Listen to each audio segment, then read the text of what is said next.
Hathras gangrape case में अलग अलग याचिकाओं पर आज सुप्रीम कोर्ट में सुनवाई हुई। सुप्रीम कोर्ट ने यूपी सरकार से 3 मुद्दों, गवाहों और परिवार की सुरक्षा, पीड़ित परिवार के पास वकील है या नहीं और इलाहाबाद हाई कोर्ट का स्टेटस क्या है, इस पर हल्फनामा दाखिल करने को कहा है। मामले की अगली सुनवाई 12 अक्टूबर को होगी। ड्रग्स केस में फंसी रिया चक्रवर्ती और उनके भाई शोभिक चक्रवर्ती को 14 दिन के लिए और जेल में रहना पड़ेगा। रिया और शोभिक समेत सभी 6 आरोपियों की जमानत याचिका पर आज बॉम्बे हाई कोर्ट में सुनवाई हुई। इस पर कोर्ट ने सुनवाई करते हुए सभी आरोपियों की जमानत याचिका खारिज कर दी। कोर्ट ने 20 अक्टूबर तक रिया चक्रवर्ती समेत 6 लोगों की न्यायिक हिरासत बढ़ा दी है। इस मामले में अब अगली सुनवाई 20 अक्टूबर को होगी। बॉलीवुड डायरेक्टर अनुराग कश्यप पर यौन शोषण करने का आरोप लगाने वाली एक्ट्रेस पायल घोष खुद ही मानहानि के केस में फंस गई हैं। एक्ट्रेस ऋचा चड्ढा ने पायल पर 1.1 करोड़ का मानहानि केस दर्ज किया है। बता दें कि पायल घोष ने जब अनुराग कश्यप पर यौन शोषण का आरोप लगाया तब उन्होंने अपना पक्ष रखते हुए कहा था कि ऐसी कई हीरोइन हैं जो अनुराग के साथ काम करने के लिए कुछ भी करने को तैयार हैं। पायल ने उन एक्ट्रेस में ऋचा चड्ढा, माही गिल और हुमा कुरैशी का नाम लिया था। पायल के इस बयान पर ऋचा ने उनके खिलाफ मानहानि का केस दर्ज किया है। इसी केस की सुनवाई मंगलवार को हुई, जहां दूसरे पक्ष से कोई भी नहीं आया। ऐसे में केस को एक दिन और बढ़ाते हुए बॉम्बे हाई कोर्ट ने इसे 7 अक्टूबर तक टाल दिया है। कोर्ट का कहना है कि जवाबकर्ताओं को नोटिस नहीं भेजा गया था, इसलिए उन्हें दोबारा नोटिस भेजा जाए।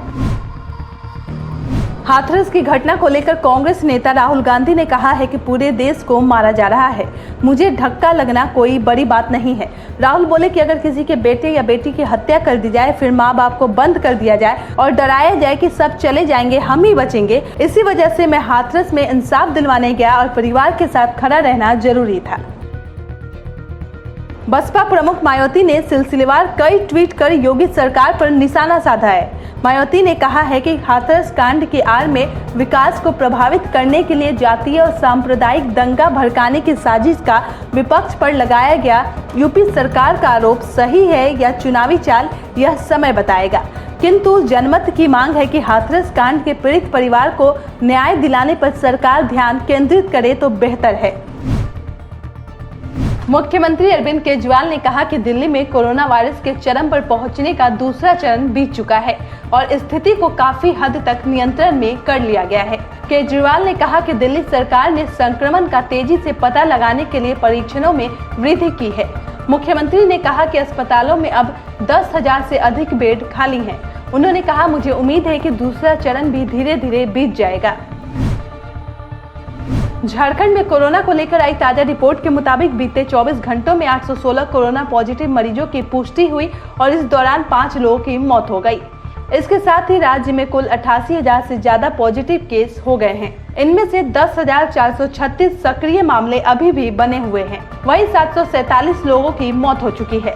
हालांकि राहत की बात यह है कि 76,843 मरीज ठीक भी हो चुके हैं। झारखंड शिक्षा परियोजना के एसपीडी शैलेश चौरसिया ने कहा है कि झारखंड में 15 अक्टूबर से स्कूल नहीं खुलेंगे। उन्होंने कहा कि वे स्कूली बच्चों को कोरोना की महामारी में नहीं झोंक सकते। विभाग की नज़र झारखंड के विभिन्न क्षेत्रों में फैल रहे कोरोना पर है। जब तक राज्य की स्थिति सामान्य नहीं हो जाती, स्कूल खोलने पर निर्णय लेना गैर जरूरी है। मुख्यमंत्री हेमंत सोरेन के आदेश पर उफनती कोयल नदी के बीच स्थित टापू पर बीते 15 घंटे से जिंदगी और मौत से जूझ रहे सिमडेगा के बानो प्रखंड निवासी विल्सन मकडी को रेस्क्यू कर लिया गया है। मुख्यमंत्री को उपायुक्त सिमडेगा ने बताया कि विल्सन सुरक्षित है और उसका स्वास्थ्य भी सामान्य है। इससे पूर्व मुख्यमंत्री ने वीडियो साझा कर विल्सन को सुरक्षित टापू से निकालने का आदेश दिया था। झारखंड में महिलाओं पर हो रहे अत्याचार, दुष्कर्म और बलात्कार की घटनाओं के विरोध में बीजेपी ने रांची में 1 दिवसीय धरना दिया। कार्यक्रम में भाजपा रांची महानगर जिला के सभी मंडलों, मोर्चों और महिला मोर्चों की कार्यकर्ता महिलाएं बड़ी संख्या में शामिल हुई। कार्यक्रम की अध्यक्षता महानगर भाजपा अध्यक्ष के गुप्ता ने किया।